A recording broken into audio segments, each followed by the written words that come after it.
I assumed it was someone named Tillman, and I don't know what he believed in, but I am pretty sure he was a slave owner. I have no idea who it was named after or what he believed in. Benjamin Tillman was a avid racist, and he did not believe that African Americans or minorities in general should have education or further anything opportunities. So if that's the answer, him.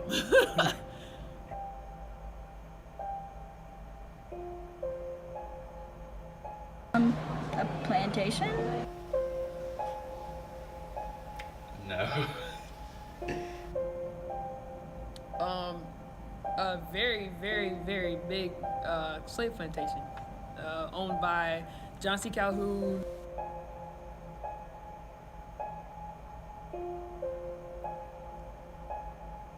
Here? No, I did not know that. I did not know that. Do I think that that's okay? No, that's not okay at all. That's wrong. But everyone has the right to, a right to press and stuff like that with whatever they believe in. So, unfortunately, that happened. Unfortunately, people still believe that. But hey, that's crazy.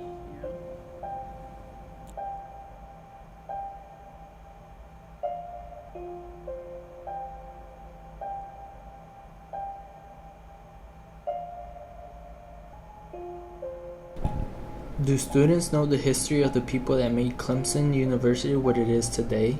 Clemson University was founded on the roots placed by the very influential John C. Calhoun.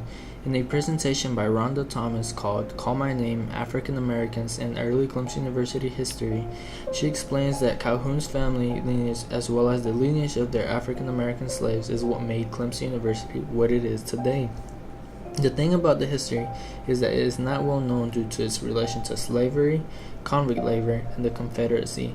Knowing this history is very important right now due to the racial tensions that have grown over the past 3 years and to be informed in general.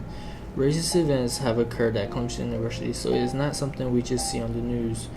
Furthermore, racist actions have deeper implications when they occur in places that have a historically racist past, such as Clemson University. Because of this, knowing the history of Clemson University and those who took part in making it is important for us students who are going to become the ethical compass of the future. We need to be informed with accurate facts, and upon acknowledging the facts, we will be able to create room for change and disassociate the negative history that made Clemson University what it is today.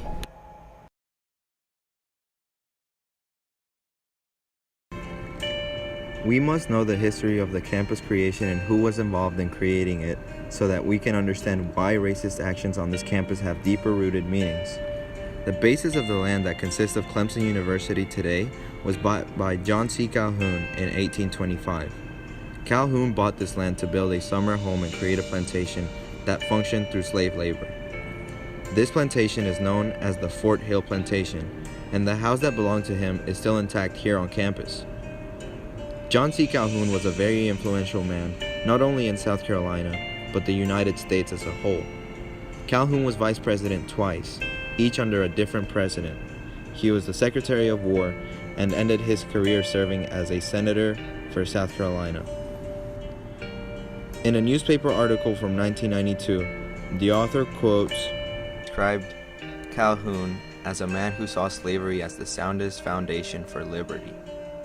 In 1992, commemorating his 200th birthday, Clemson University held a week-long celebration concluding with a lawn party at his Fort Hill plantation, and ceremonies were held in the Senate to honor his legacy.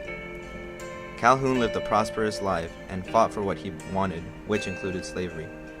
After Calhoun died, Calhoun's wife ended up giving the land to her son-in-law, Thomas Green Clemson, along with the slave families he owned. The lineages of the slaves that worked for Calhoun and ultimately for Clemson were a vital part of the creation of our campus today.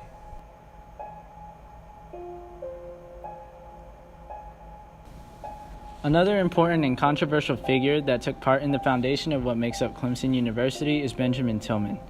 Tillman Tower, which is a staple image of Clemson, was built by convict laborers. The man who this tower was named after is Ben Tillman, a politician and one of Clemson's founding fathers who spoke against blacks and advocated lynch law. Tillman lived through the abolition of slavery, but still upheld his beliefs of white supremacy, and dedicated his early career to directing a campaign for a white supremacist South Carolina. Tillman strongly believed that only white people should prosper, and this could be accomplished through a segregated society where African American people would be intimidated and ultimately ruled over by the white race. Calhoun's history and Benjamin Tillman's history are both integral parts of the creation of Clemson University. Whenever we walk by Tillman Tower or the Fort Hill Plantation Home, we are walking past structures and land built from the forced labor of African Americans at the hands of prejudiced people.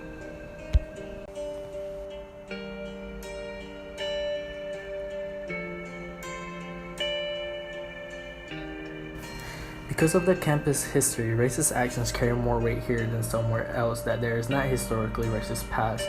These actions are also harder to confront because the support for those views still lies within the history.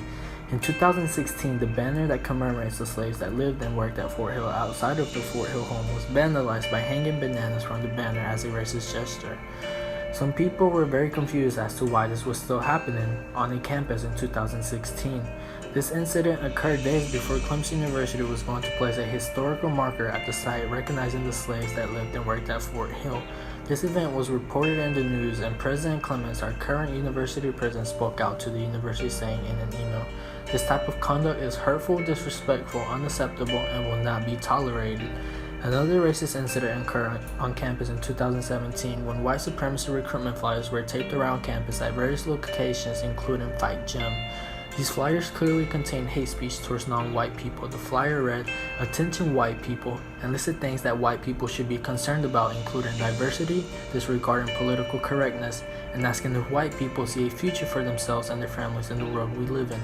This incident was clearly racist and was condemned by faculty and students alike. However, Clemson University itself did not condemn the incident as racist and simply stated in an email that any speech which calls for lawlessness will be dealt with swiftly and appropriately. In response to this, a French professor at Clemson along with other colleagues started a petition that called for the condemnation of the hate speech that was contained within the flyers, instead of just saying that they were taken down due to not being placed with permission of the buildings.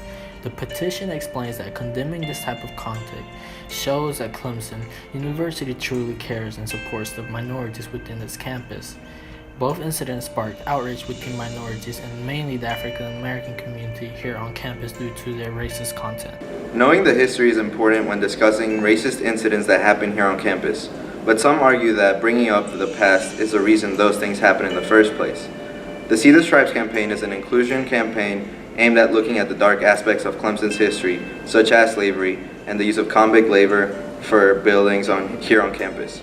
The man who came up with this is a Clemson alumni, A.D. Carson, and he basically wants to change solid orange to See the Stripes. Stone Washington, an African American student here at Clemson University, believes that this campaign is useless and creates division among students instead of unity. The main point he's trying to make is that talking about the past isn't going to change what happened, so why discuss it if it creates division? Even though Clemson University may be a diverse campus, acknowledging and bringing awareness to the dark history still needs to occur. People like Dr. Rhonda Thomas, A.D. Carson, and all the people that signed petitions asking for the condemning of racist hate speech on campus have deep connections and feelings towards what happened in the past.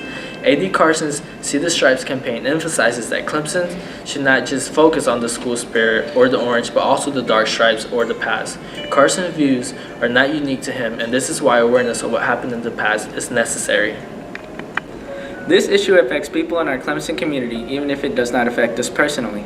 It is extremely important to know the dark aspects of Clemson University's history, especially now that racial tensions are high throughout the country, because choosing not to be informed or ignoring facts regarding sensitive issues such as this creates division among us. Being informed on Clemson's history allows us to be able to empathize with people who have deep connections and feelings towards the past and choose to bring it up in different situations.